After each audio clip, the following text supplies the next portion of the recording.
India ചരിത്രം. ബ്രിട്ടീഷുകാർക്കെതിരെ നടന്ന ഇന്ത്യയിലെ ആദ്യത്തെ സംഘടിത ചെറുത്തുനിൽപ്പായിരുന്നു 1857 കലാപം. ഇന്ത്യയുടെ മധ്യ ഉത്തര ഭാഗങ്ങളിൽ ശക്തപ്പെട്ട കലാപത്തിൽ ശിപ്പായിമാർ, സെമീന്ദാർമാർ, കർഷകർ, ചില നാട്ടുപ്രമാണികൾ തുടങ്ങിയ വിഭാഗങ്ങളിലുള്ളവർ പങ്കെടുത്തു. ഇന്ത്യയിലെ ബ്രിട്ടീഷുകാരുടെ സാമ്പത്തിക ചൂഷണവും പ്രദേശങ്ങൾ പിടിച്ചടക്കുക എന്ന നയവുമാണ് കലാപത്തിന് മുഖ്യമായും ഇടയായത്. ബ്രിട്ടീഷുകാർ ഇന്ത്യയെ അസംസ്കൃത വസ്തുക്കളുടെ കലവറയായും നിർമ്മിത വസ്തുക്കളുടെ വിപണിയായും മാറ്റി. മതപരിവർത്തന നയവും ഇന്ത്യൻ നാട്ടുരാജാക്കന്മാരുടെ അവകാശാധികാരങ്ങളും പദവികളും ഇല്ലാതാക്കിയതും കലാപത്തിനിടയാക്കി.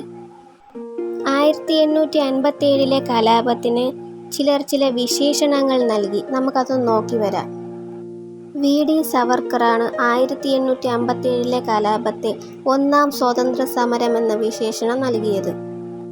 എം.എൻ. റോയ്, ആർ.പി. ദത്ത്, എ.ആർ. ദേശായി എന്നിവർ ഫ്യൂഡൽ വിപ്ലവം എന്നും, John William Kaye, John Lawrence, G B. Malleson എന്നിവർ ശിപ്പായി ലഹള എന്നും, എറിക് സ്റ്റോക്സ് ഈ കലാപത്തെ കർഷക വിപ്ലവമെന്നും വിശേഷണങ്ങൾ നൽകി. കലാപം പൂർണ്ണമായും പരാജയപ്പെട്ടു. സംഘാടനത്തിലെ പാളിച്ചകളും ശക്തമായ നേതൃത്വത്തിൻ്റെ അഭാവവും കലാപത്തിൻ്റെ ശക്തി ക്ഷയിപ്പിച്ചു. 3 നൂറ്റാണ്ടായി ഇന്ത്യ ഭരിച്ച മുഗൾ സാമ്രാജ്യത്തിൻ്റെ പൂർണ്ണ തകർച്ചയാണ് കലാപത്തിൻ്റെ പ്രധാന ഫലം. ഇന്ത്യയിലെ ബ്രിട്ടീഷ് ഈസ്റ്റ് ഇന്ത്യ കമ്പനിയുടെ ഭരണം അവസാനിച്ചുവെന്നതും ഇന്ത്യ ഭരണം ബ്രിട്ടീഷ് രാജ്ഞി നേരിട്ട് ഏറ്റെടുത്തുവെന്നതുമാണ് മറ്റൊരു ഫലം.